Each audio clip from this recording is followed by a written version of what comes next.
രാജ്യത്തെ ഓരോരുത്തരുടെയും രാജ്യസ്നേഹം അളക്കുന്ന അളവുകോലുകളുമായി അനേകർ ഇന്ന് ഇറങ്ങിയിട്ടുണ്ട്. ഒരു യഥാർത്ഥ രാജ്യസ്നേഹി ആരാകുന്നു എന്ന് തിരിച്ചറിയുന്നത് സ്വന്തം രാജ്യത്തെ സേവിക്കുന്നതിനുള്ള പ്രചോദനം നൽകുന്നതായിരിക്കും. പ്രതികൂല സാഹചര്യങ്ങളിൽ തൻ്റെ സൗകര്യം മാത്രം നോക്കി ഓടിപ്പോകാതെ കഷ്ടമനുഭവിക്കുന്ന ജനങ്ങളോടുകൂടെ നിൽക്കുവാൻ തീരുമാനിച്ച യിരെമ്യാ പ്രവാചകനെ ഒരു യഥാർത്ഥ രാജ്യസ്നേഹിയായി നാം കാണുന്നു.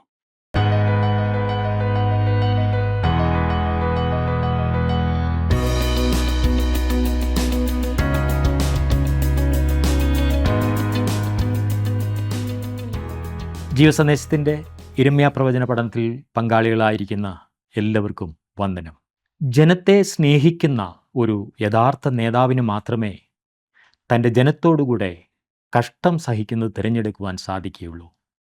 മാത്രമല്ല, താൻ അറിയിച്ച ദൂതിനെ നിരന്തരം തള്ളിക്കളഞ്ഞ ജനത്തെ സ്നേഹിച്ച് അവരുടെ കഷ്ടങ്ങളിൽ കൂട്ടാളിയായി തീരുവാൻ തീരുമാനമെടുക്കുന്ന യിരെമ്യാ പ്രവാചകൻ ശുശ്രൂഷക വൃന്ദത്തിന് കടുത്ത വെല്ലുവിളിയാണ് ഉയർത്തുന്നത്. യിരെമ്യാ പ്രവചനം 40 മുതൽ 44 വരെയുള്ള അധ്യായങ്ങൾ.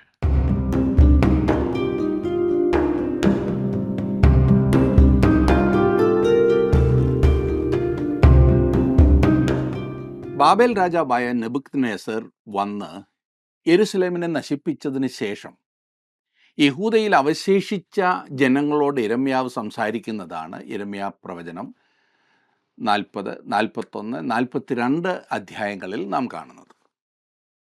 അവരെക്കുറിച്ച് പറഞ്ഞാൽ അവർ സമൂഹത്തിൽ ദാരിദ്ര്യം അനുഭവിച്ചിരുന്നവരും കുരുടർ, മുടന്തർ എന്നീ വിഭാഗത്തിലുള്ള ആളുകളുമായിരുന്നു. അവരിൽ കുറേ പേർ കുറ്റവാളികളുമായിരുന്നതിനാൽ ഒരുമിച്ച് കൊണ്ടുപോകുവാൻ ഏറെ പ്രയാസമുള്ള ഒരു കൂട്ടമായിരുന്നു ഈ പറഞ്ഞത്. അങ്ങനെയുള്ള ജനങ്ങളോട് ചേർന്ന് കഴിയുവാൻ യിരെമ്യാവ് തീരുമാനിച്ചു.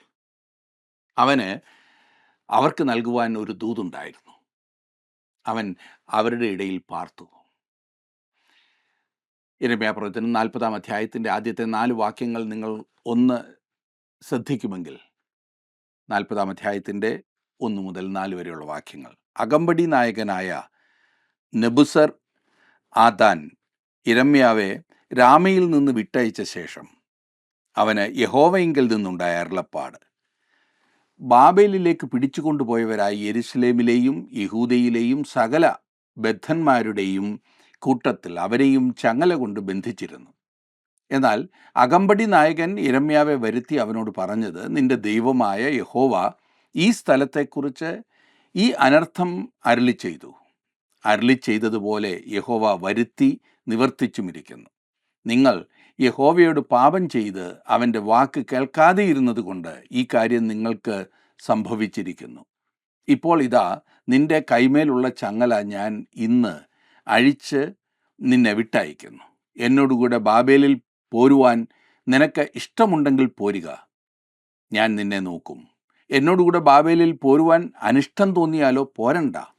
ഇതാ ദേശമൊക്കെയും നിന്റെ മുമ്പാകെ ഇരിക്കുന്നു.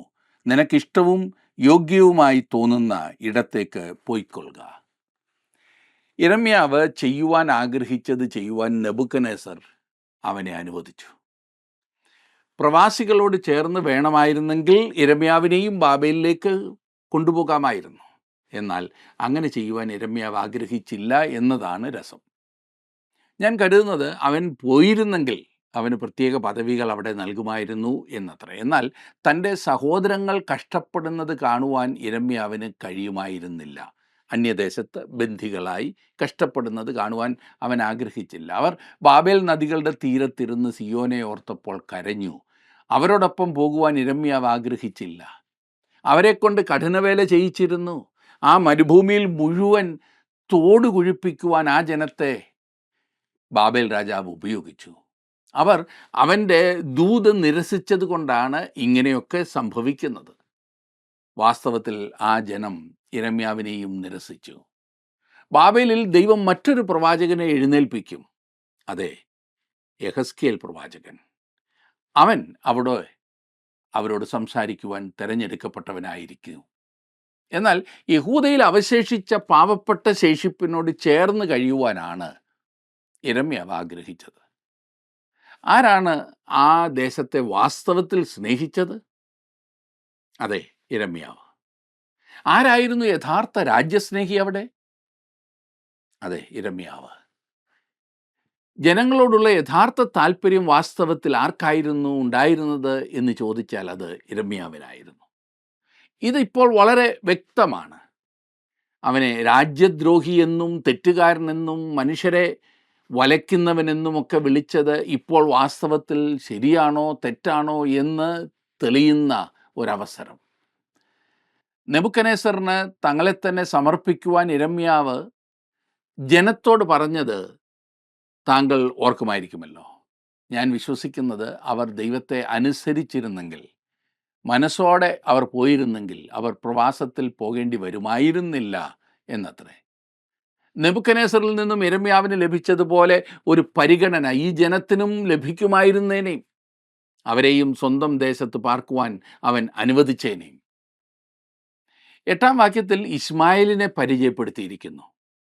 അവൻ നെബൂഖദ്നേസർ യഹൂദ പട്ടണങ്ങൾക്ക് ഭരണാധികാരിയായി നിയമിച്ച ഗദല്യാവിനെ കൊല്ലുവാൻ ശ്രമിച്ചവനാണ്. ഇനി 41-ാം അധ്യായത്തിൽ നാം കാണുന്നത് ഗദല്യാവിനോട് കൂടെ ഉണ്ടായിരുന്ന കൽദയരും യഹൂദന്മാരും അവനെ നിർദ്ദയം കൊല്ലുന്നതാണ്. തുടർന്ന് ഇശ്മായേൽ നഗരത്തിലെ ജനങ്ങളെ പിടിക്കുകയും അവരെ അമ്മോന്യരുടെ ദേശത്തേക്ക് കൊണ്ടുപോകുവാൻ ആഗ്രഹിക്കുകയും ചെയ്തു. യോഹാനാൻ അവനെ അതിജീവിച്ച് കൊന്നുകളഞ്ഞു.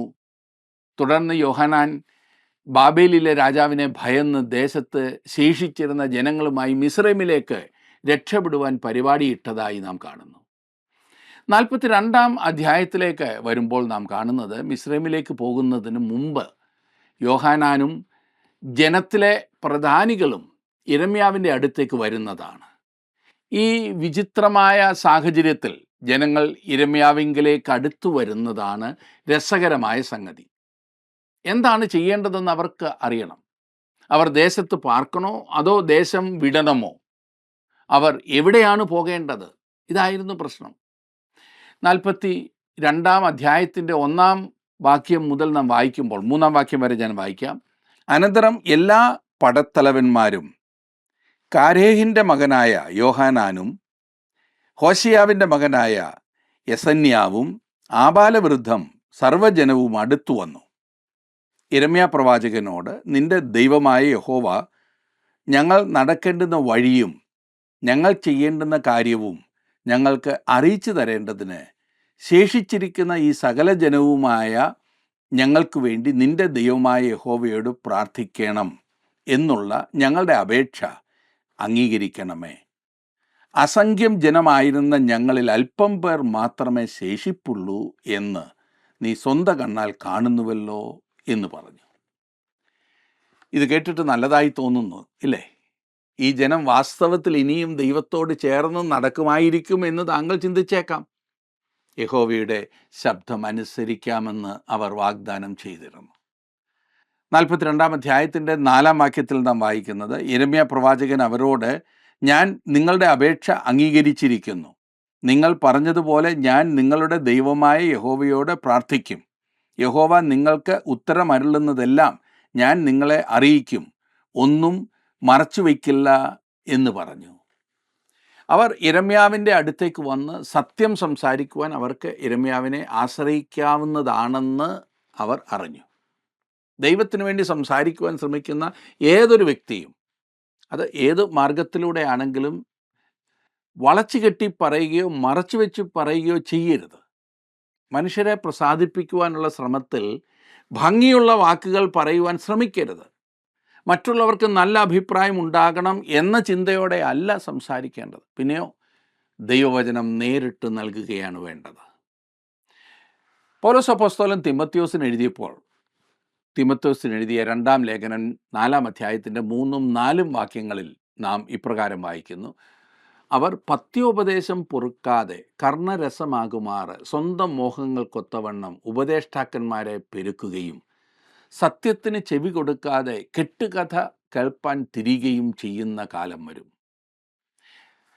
നിർഭാഗ്യവശാൽ ഇന്നത്തെ പ്രസംഗപീഠങ്ങൾ മിക്കവാറും ഇത് തന്നെയല്ലേ എന്ന് ഞാൻ ഭയപ്പെടുന്നു. അതുകൊണ്ട് തന്നെയാണ് ഇത് വളരെയേറെ ബലഹീനവും ഈ കാലത്തേക്കുള്ള ദൂത് ഇല്ലാത്തതുമായിരിക്കുന്നത്. യിരെമ്യാവ് ചെയ്തതുപോലെ പ്രസംഗപീഠത്തിന് ദൈവവചനം നൽകുവാൻ കഴിയുമ്പോൾ ദൈവവചനം നമ്മുടെ കാലത്ത് വീണ്ടും ശക്തിയുള്ളതായിത്തീരും. യാതൊന്ന് പിൻപോട്ട് പിടിച്ചു വയ്ക്കരുത്.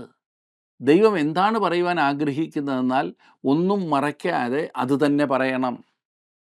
യഹൂദയിലെ ശേഷിപ്പ് എന്ത് ചെയ്യണമെന്ന് ദൈവം പറയുന്നുവോ അത് തന്നെയാണ് യിരെമ്യാവ് തുടർന്ന് പറയുവാൻ പോകുന്നത്. 42-ാം അധ്യായത്തിൻ്റെ 9-ഉം 10-ഉം വാക്യങ്ങൾ നാം വായിക്കുമ്പോൾ 9-ഉം 10-ഉം വാക്യങ്ങൾ, നിങ്ങളുടെ അപേക്ഷ ബോധിപ്പിപ്പാൻ നിങ്ങൾ എന്നെ പറഞ്ഞയച്ച ഇസ്രായേലിൻ്റെ ദൈവമായ യഹോവ ഇപ്രകാരം അരുളി ചെയ്യുന്നു. നിങ്ങൾ ഈ ദേശത്ത് പാർത്തുകൊണ്ടിരിക്കുമെങ്കിൽ ഞാൻ നിങ്ങളെ പൊളിച്ചു കളയാതെ പണികയും നിങ്ങളെ പറിച്ചു കളയാതെ നടുകയും ചെയ്യും. നിങ്ങൾക്ക് വരുത്തിയ അനർത്ഥത്തെക്കുറിച്ച് ഞാൻ അനുതപിക്കുന്നു. അവർ അവനെ അനുസരിക്കുമെങ്കിൽ താൻ അവരെ ശിക്ഷിച്ചുകൊണ്ടേയിരിക്കുകയില്ല എന്ന് യഹോവ ജനത്തോട് പറയുന്നു. ദൈവം എപ്പോഴും അനുഗ്രഹിക്കുന്നവനാണ്. ശിക്ഷിക്കുക എന്നതല്ല അവൻ്റെ ഉദ്ദേശം. സ്നേഹവാനായ ഒരു പിതാവ് മക്കളുടെ നന്മ മാത്രം ചിന്തിക്കുന്നത് പോലെയാണ് നമ്മുടെ ദൈവവും. അതെ, സുബോധമുള്ള ഏതൊരു പിതാവും മക്കൾക്ക് നന്മയുണ്ടാകണം എന്ന് മാത്രമേ ചിന്തിക്കൂ. അവരുടെ ശിക്ഷ പോലും മക്കൾ നന്മയിലായിത്തീരുവാൻ വേണ്ടിയിട്ടാണ്. അത് ശിക്ഷണമാണ്. ശരിയായ പാതയിൽ അവരെ കൊണ്ടുവരുവാൻ വേണ്ടിയിട്ടാണ് പിതാക്കന്മാർ അങ്ങനെ ചെയ്യുന്നത്, അല്ലെങ്കിൽ മാതാക്കൾ അങ്ങനെ ചെയ്യുന്നത്. അതുപോലെയാണ് ദൈവം. സ്നേഹവാനായ പിതാവ് നമ്മെ ശരിയായ പാതയിൽ കൊണ്ടുവരുവാൻ നമ്മെ ശിക്ഷിക്കുന്നു, അല്ലെങ്കിൽ ശിക്ഷണത്തിൽ വളർത്തുന്നു. 11-ഉം 12-ഉം വാക്യങ്ങളിൽ നാം കാണുന്നത്, നിങ്ങൾ പേടിക്കുന്ന ബാബേൽ രാജാവിനെ പേടിക്കേണ്ട. നിങ്ങളെ രക്ഷിപ്പാനും അവൻ്റെ കയ്യിൽ നിന്ന് നിങ്ങളെ വിടുവിപ്പാനും ഞാൻ നിങ്ങളോട് കൂടെ ഉള്ളതുകൊണ്ട് അവനെ പേടിക്കേണ്ട എന്ന് യഹോവയുടെ അരുളപ്പാട്. അവന് നിങ്ങളോട് കരുണ തോന്നുവാനും നിങ്ങളെ നിങ്ങളുടെ ദേശത്തേക്ക് മടക്കി അയപ്പാനും തക്കവണ്ണം ഞാൻ നിങ്ങൾക്ക് കരുണ കാണിക്കും. ദൈവം തൻ്റെ വചനം യിരെമ്യാവിന് കൊടുക്കുന്നത് അനുസരിച്ച് അവനത് ജനത്തിന് നൽകി. അത് നല്ല വചനമായിരുന്നു, പ്രോത്സാഹജനകമായ വചനം. ഇത്രയുമൊക്കെ ആയപ്പോൾ ഇനിയും ദൈവവചനം ശ്രദ്ധിക്കുമെന്നായിരിക്കും നിങ്ങൾ കരുതുന്നത്. എന്നാൽ അങ്ങനെ അനുസരിക്കയില്ല എന്ന് ദൈവത്തിനറിയാം. അതുകൊണ്ട് ദൈവം നൽകുന്ന മുന്നറിയിപ്പ് 18 മുതലുള്ള വാക്യങ്ങളിൽ നമുക്ക് കാണുവാനായിട്ട് സാധിക്കും. 42-ന്റെ 18 മുതൽ. ഇസ്രായേലിൻ്റെ ദൈവമായ സൈന്യങ്ങളുടെ യഹോവ ഇപ്രകാരം അരുളി ചെയ്യുന്നു. എൻ്റെ കോപവും എൻ്റെ ക്രോധവും യെരൂശലേം നിവാസികളുടെ മേൽ പകർന്നിരിക്കുന്നത് പോലെ തന്നെ നിങ്ങൾ മിസ്രയീമിൽ ചെല്ലുമ്പോൾ എൻ്റെ ക്രോധം നിങ്ങളുടെ മേലും പകരും. നിങ്ങൾ പ്രാക്കിനും സ്തംഭനത്തിനും ശാപത്തിനും നിന്ദയ്ക്കും വിഷയമായിത്തീരും. ഈ സ്ഥലം നിങ്ങൾ ഇനി കാണുകയുമില്ല. യഹൂദയിൽ ശേഷിപ്പുള്ളവരെ നിങ്ങൾ മിസ്രയീമിൽ പോകരുത് എന്ന് യഹോവ കൽപ്പിക്കുന്നു. ഞാൻ അത് ഇന്ന് നിങ്ങളോട് സാക്ഷീകരിച്ചിരിക്കുന്നു എന്ന് നിങ്ങൾ അറിഞ്ഞുകൊള്ളുവിൻ. നീ ഞങ്ങളുടെ ദൈവമായ യഹോവയോട് ഞങ്ങൾക്ക് വേണ്ടി പ്രാർത്ഥിക്കണം. ഞങ്ങളുടെ ദൈവമായ യഹോവ കൽപ്പിക്കുന്നതൊക്കെയും നീ ഞങ്ങളോട് അറിയിക്കണം. ഞങ്ങൾ അതുപോലെ ചെയ്യുമെന്ന് പറഞ്ഞ് നിങ്ങൾ എന്നെ നിങ്ങളുടെ ദൈവമായ യഹോവയുടെ അടുക്കൽ അയച്ചു. അനുഭവം അവരെ യാതൊന്നും പഠിപ്പിച്ചില്ല എന്ന് തോന്നുന്നു. അവർ ഇപ്പോഴും ദൈവത്തെ അനുസരിക്കുകയില്ല. അവർ യിരെമ്യാവിൽ നിന്നും ദൂത് കേൾക്കുകയില്ല. മിസ്രയീമിലേക്ക് പോകരുതെന്ന് ദൈവം അവരോട് പറഞ്ഞു. എങ്കിൽ പിന്നെ അവർ എവിടെ പോകും? അവർ മിസ്രയീമിലേക്ക് തന്നെ പോകും. കാരണം ഇത് അനുസരണം കെട്ട ഒരു കൂട്ടം ജനമാകുന്നു. 43-ാം അധ്യായത്തിലേക്ക് വരുമ്പോൾ യിരെമ്യാ പ്രവചനത്തിലെ 6-ാമത്തേതും ഒടുവിലത്തേതുമായ പ്രവചന ഭാഗത്തേക്കാണ് നാം വരുന്നത്. 43 മുതൽ 51 വരെയുള്ള അധ്യായങ്ങളിൽ യിരെമ്യാവിൻ്റെ അവസാന നാളുകളിൽ മിസ്രയീമിൽ നിന്നും നൽകുന്ന ദൂതാണ് നമുക്ക് ലഭിക്കുന്നത്. മിസ്രയീമിലുള്ള ശേഷിപ്പിന് നൽകുന്ന ദൂതാണ് 43-ഉം 44-ഉം അധ്യായങ്ങളിൽ നാം കാണുന്നത്. 43-ാം അധ്യായത്തിൻ്റെ 1 മുതൽ 3 വരെയുള്ള വാക്യങ്ങളിൽ നാം കാണുന്നത് യിരെമ്യാവ് സകല ജനത്തോടും അവരുടെ ദൈവമായ യഹോവ അവനെ അവരുടെ അടുക്കൽ അയച്ചു പറയിച്ച ഈ സകല വചനങ്ങളും അവരുടെ ദൈവമായ യഹോവയുടെ സകല വചനങ്ങളും തന്നെ പറഞ്ഞു തീർന്ന ശേഷം ഹോശയ്യാവിൻ്റെ മകനായ അസരിയാവും കാരേഹിൻ്റെ മകനായ യോഹാനാനും അഹങ്കാരികളായ പുരുഷന്മാരൊക്കെയും യിരെമ്യാവോട്, നീ ഭോഷ്ക് പറയുന്നു, മിസ്രൈമിൽ ചെന്ന് പാർക്കേണ്ടതിന് അവിടെ പോകരുതെന്ന് പറവാൻ ഞങ്ങളുടെ ദൈവമായ യഹോവ നിന്നെ അയച്ചിട്ടില്ല. കൽദയർ ഞങ്ങളെ കൊന്നുകളയേണ്ടതിനും ഞങ്ങളെ ബദ്ധരാക്കി ബാബേലിലേക്ക് കൊണ്ടുപോകേണ്ടതിനും ഞങ്ങളെ അവരുടെ കയ്യിൽ ഏൽപ്പിപ്പാൻ നേര്യാവിൻ്റെ മകനായ ബാരൂഖ് നിന്നെ ഞങ്ങൾക്ക് വിരോധമായി ഉത്സാഹിപ്പിക്കുന്നു എന്ന് പറഞ്ഞു. ജനം പതിവ് പരിപാടികളിൽ കൂടി മാത്രം വീണ്ടും വീണ്ടും പോകുന്നു. അവർ പറയുന്നത് അങ്ങനെ പറയുവാൻ ദൈവം വാസ്തവത്തിൽ യിരെമ്യാവോട് പറഞ്ഞിരുന്നില്ല എന്നത്രേ. പ്രശ്നം എന്തായിരുന്നെന്ന് ചോദിച്ചാൽ അവർ കേൾക്കുവാൻ ആഗ്രഹിക്കുന്നതല്ലായിരുന്നു യിരെമ്യാവ് പറഞ്ഞു വന്നത് എന്നതത്രേ. അവർ മിസ്രൈമിലേക്ക് പോയിക്കൊള്ളുവാൻ അവൻ അവരോട് പറയുമെന്നാണ് അവർ ആശിച്ചത്. പകരം ദൈവം അവരോട് പറഞ്ഞത് മിസ്രൈമിലേക്ക് പോകരുത് എന്നത്രേ. ഇന്ന് നമ്മിൽ അനേകരുടെയും പ്രശ്നം ഇതുതന്നെയാണ്. പ്രാർത്ഥനകൾ സംഘടിപ്പിക്കുന്നത്, കൂട്ടായ്മകൾക്ക് പോകുന്നത്, ഉപവസിക്കുന്നത് ഒക്കെ തങ്ങൾ നല്ലത് എന്ന് ആഗ്രഹിക്കുന്ന കാര്യം ദൈവം ചെയ്തോളാൻ പറയുന്നുവോ എന്ന് കേൾക്കാനാണ്. മനസ്സിലായില്ലേ? അനേകരുടെയും പ്രവണത ഇതാണ്. അതുകൊണ്ട് തന്നെ അനേകരും ആഗ്രഹിക്കുന്ന കാര്യങ്ങൾ മനസ്സിലാക്കി അത് തന്നെ ചെയ്തു കൊള്ളുക എന്ന് പറഞ്ഞു പിടിപ്പിക്കുന്ന പല സുവിശേഷ പ്രവർത്തകരെയും നാം ഇന്ന് കാണുന്നുണ്ട്. അന്യായ മാർഗത്തിലൂടെ പണമുണ്ടാക്കി ജീവിക്കുവാൻ ശ്രമിക്കുന്നതായ, അല്ലെങ്കിൽ ജീവിക്കുവാൻ ശ്രമിക്കുകയല്ല വാരിക്കൂട്ടുവാൻ ശ്രമിക്കുന്നതായ ആളുകളുടെ അടുത്ത് ചെന്ന് നിങ്ങൾ ചെയ്യുന്നത് തെറ്റാകുന്നു എന്ന് പറഞ്ഞാൽ ഒരിക്കലും അവർ അതിനെ അഭിനന്ദിച്ചെന്ന് വരില്ല. അങ്ങനെയുള്ള സാഹചര്യത്തിൽ അവരുടെ കൂട്ടുപിടിക്കുവാൻ പലരും ചെയ്യുന്നത് അവർ ചെയ്യുന്ന തെറ്റിനോട് ചേർന്ന് പോവുകയാണ്. ഇവിടെ ദൈവം യിരെമ്യാവിലൂടെ ജനത്തോട് അറിയിച്ചത് മിസ്രൈമിലേക്ക് പോകരുത് എന്നാണ്. എന്നാൽ അവർ കേൾക്കുവാൻ ആഗ്രഹിച്ചത് മിസ്രൈമിലേക്ക് പോയിക്കൊള്ളുക എന്ന് ദൈവം പറയുന്നതാണ്. അതുകൊണ്ട് യിരെമ്യാവ് പറഞ്ഞ ദൈവവചനത്തെ അംഗീകരിക്കുവാൻ അവർ തയ്യാറായില്ല. 5 മുതൽ 7 വരെയുള്ള വാക്യങ്ങളിൽ നാം കാണുന്നത് 43-5 മുതലാണ്. സകല ജാതികളുടെയും ഇടയിൽ ചിതറിപ്പോയിട്ട് യഹൂദാദേശത്ത് പാർക്കേണ്ടതിന് മടങ്ങി വന്ന യഹൂദ ശിഷ്ടത്തെയൊക്കെയും, പുരുഷന്മാരെയും സ്ത്രീകളെയും പൈതങ്ങളെയും രാജകുമാരികളെയും അകമ്പടി നായകനായ നെബുസർ ആദാൻ ഷാഫാന്റെ മകനായ അഹീക്കാമിൻ്റെ മകനായ ഗദല്യാവെ ഏൽപ്പിച്ചിരുന്ന എല്ലാവരെയും, യിരെമ്യാ പ്രവാചകനെയും നേര്യാവിൻ്റെ മകനായ ബാരൂഖിനെയും കാരേഹിൻ്റെ മകനായ യോഹനാനും എല്ലാ പടത്തലവന്മാരും കൂട്ടിക്കൊണ്ട് യഹോവയുടെ വാക്ക് അനുസരിക്കാതെ മിസ്രയീം ദേശത്ത് ചെന്ന് തഹ്പനേസ് വരെ എത്തി. യിരെമ്യാവിനെയും ദേശത്ത് ശേഷിച്ചിരുന്ന സകല മനുഷ്യരെയും യോഹനാനും പടത്തലവന്മാരും നിർബന്ധിച്ച് മിസ്രൈമിലേക്ക് കൊണ്ടുപോയി. അങ്ങനെ അവർ തഹ്പനേസിലേക്ക് മടങ്ങിപ്പോയി. മിസ്രൈമിൽ നിന്ന് അവർ പണ്ട് വരുമ്പോൾ തങ്ങൾക്ക് ഒരു രാഷ്ട്രമായി രൂപം കൊള്ളുവാൻ ഇടയായ സ്ഥലമായിരുന്നു ഈ തഹ്പനേസർ, അതായത് ഗോശൻ ദേശം. തൻ്റെ ഇഷ്ടത്തിന് വിപരീതമായി തങ്ങളോടൊപ്പം പോകുവാൻ അവർ യിരെമ്യാവിനെ നിർബന്ധിച്ചു. എന്നാൽ യിരെമ്യാവ് അപ്പോഴും ദൈവത്തിൻ്റെ വചനം അതേപടി സംസാരിക്കുകയായിരുന്നു ചെയ്തത്. വിട്ടുകൊടുക്കുവാൻ അവൻ തയ്യാറായില്ല. യിരെമ്യാവിൻ്റെ മുന്നറിയിപ്പ് തന്നെ ഒന്ന് ശ്രദ്ധിച്ചാലും 8 മുതൽ 10 വരെയുള്ള വാക്യങ്ങൾ. തഹ്പനേസിൽ വെച്ച് യിരെമ്യാവിന് യഹോവയുടെ അരുളപ്പാടുണ്ടായതെന്തെന്നാൽ, നീ വലിയ കല്ലുകളെ എടുത്ത് യഹൂദാ പുരുഷന്മാർ കാണെ തഹ്പനേസിൽ ഫറവോൻ്റെ അരമനയുടെ പടിക്കലുള്ള കളത്തിലെ കളിമണ്ണിൽ കുഴിച്ചിട്ട് അവരോട് പറയേണ്ടത്, ഇസ്രായേലിൻ്റെ ദൈവമായ സൈന്യങ്ങളുടെ യഹോവ ഇപ്രകാരം അരുളി ചെയ്യുന്നു, ഞാൻ എൻ്റെ ദാസനായ നെബൂഖദ്നേസർ എന്ന ബാബേൽ രാജാവിനെ വരുത്തി ഞാൻ കുഴിച്ചിട്ട ഈ കല്ലുകളിന്മേൽ അവൻ്റെ സിംഹാസനം വയ്ക്കും, അവൻ അവയുടെ മേൽ തൻ്റെ മണിപ്പന്തൽ നിർത്തും. അവർ ഇതാ മിസ്രൈമിലെ ഇഷ്ടികക്കളത്തിലേക്ക് മടങ്ങി വന്നിരിക്കുന്നു. ദൈവത്തോടുള്ള അനുസരണക്കേട് അവരെ വളരുവാൻ അല്പം പോലും അനുവദിക്കില്ല. അതത്രേ ഇവിടെ കാണുവാൻ കഴിയുന്നത്. അവർ എവിടെ ആരംഭിച്ചോ അവിടെ തന്നെ ഇപ്പോൾ എത്തിയിരിക്കുകയാണ്. പണ്ട് അടിമവേല ചെയ്തിരുന്ന ആ സ്ഥലത്ത് തന്നെ അവർ മടങ്ങിയെത്തിയിരിക്കുന്നു. 11-ാം വാക്യത്തിൽ നാം വായിക്കുന്നത്, അവൻ അന്ന് മിസ്രയീം ദേശം ജയിച്ചടക്കി, മരണത്തിനുള്ളവരെ മരണത്തിനും പ്രവാസത്തിനുള്ളവരെ പ്രവാസത്തിനും വാളിനുള്ളവരെ വാളിനും ഏൽപ്പിക്കും. നെബൂഖദ്നേസറിൽ നിന്നും രക്ഷപ്പെടുവാൻ വേണ്ടി അവർ മിസ്രൈമിലേക്ക് ഓടി.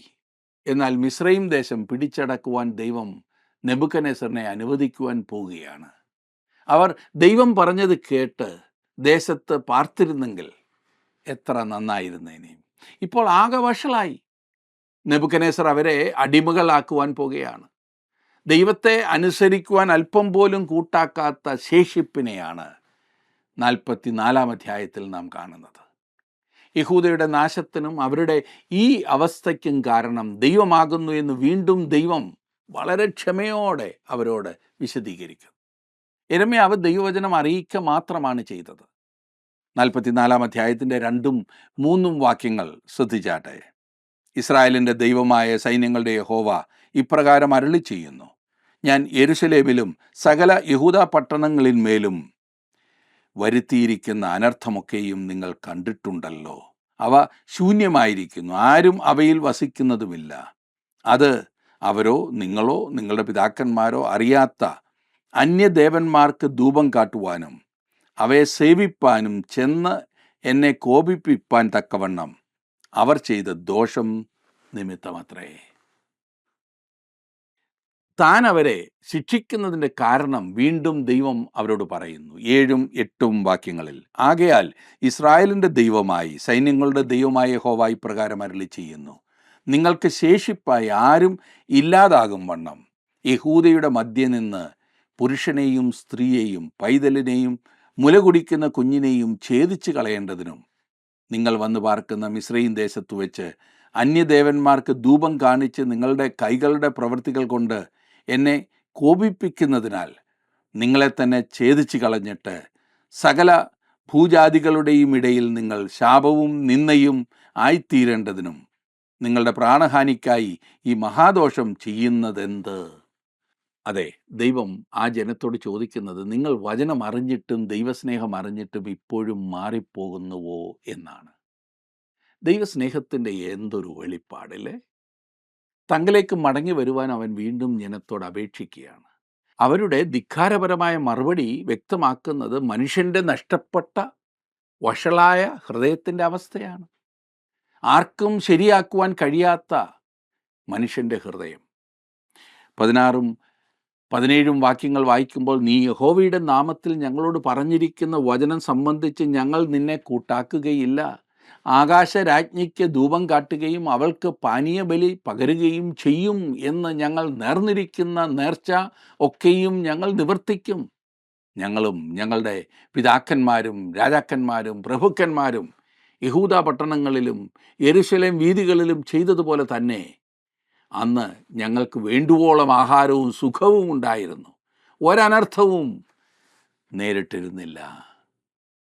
അവർക്കിനിയും ന്യായവിധി അല്ലാതെ മറ്റൊന്നും അവശേഷിക്കുന്നില്ല എന്നാണ് നാം മുൻപോട്ട് പഠിക്കുമ്പോൾ കാണുന്നത്.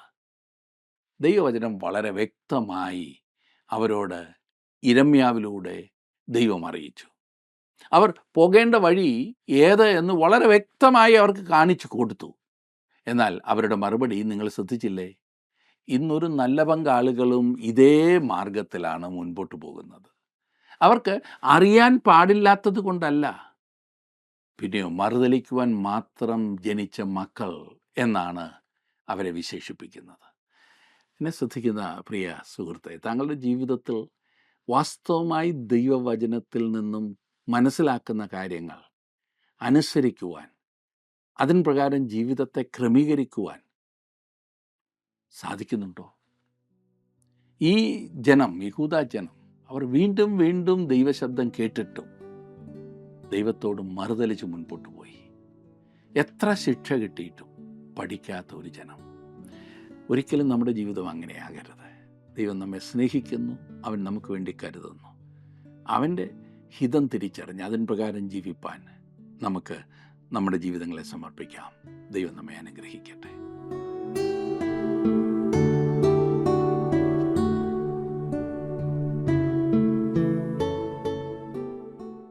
താൻ തിരഞ്ഞെടുത്ത ജനത്തെ ദൈവം തള്ളിക്കളയില്ല എങ്കിലും തങ്ങളുടെ ദൈവത്തെ ഉപേക്ഷിക്കുവാൻ ജനങ്ങൾക്ക് കഴിയുമെന്ന് നാം തിരിച്ചറിയേണ്ടതുണ്ട്. ദൈവത്തെ വിട്ട് ലോകത്തിലേക്ക് ഇറങ്ങിപ്പോകുവാനുള്ള സമ്മർദ്ദത്തെ ഒരു ദൈവഭക്തൻ അതിജീവിക്കേണ്ടതുണ്ട്. ലോകസ്നേഹം ദൈവത്തോടുള്ള ശത്രുത്വമാകയാൽ ലോകത്തിൻ്റെ സ്നേഹിതനാകുവാൻ ഇച്ഛിക്കുന്നവനെല്ലാം ദൈവത്തിൻ്റെ ശത്രുവായി തീരുന്നുവെന്ന് അപ്പോസ്തലനായ യാക്കോബ് മുന്നറിയിപ്പ് നൽകുന്നു.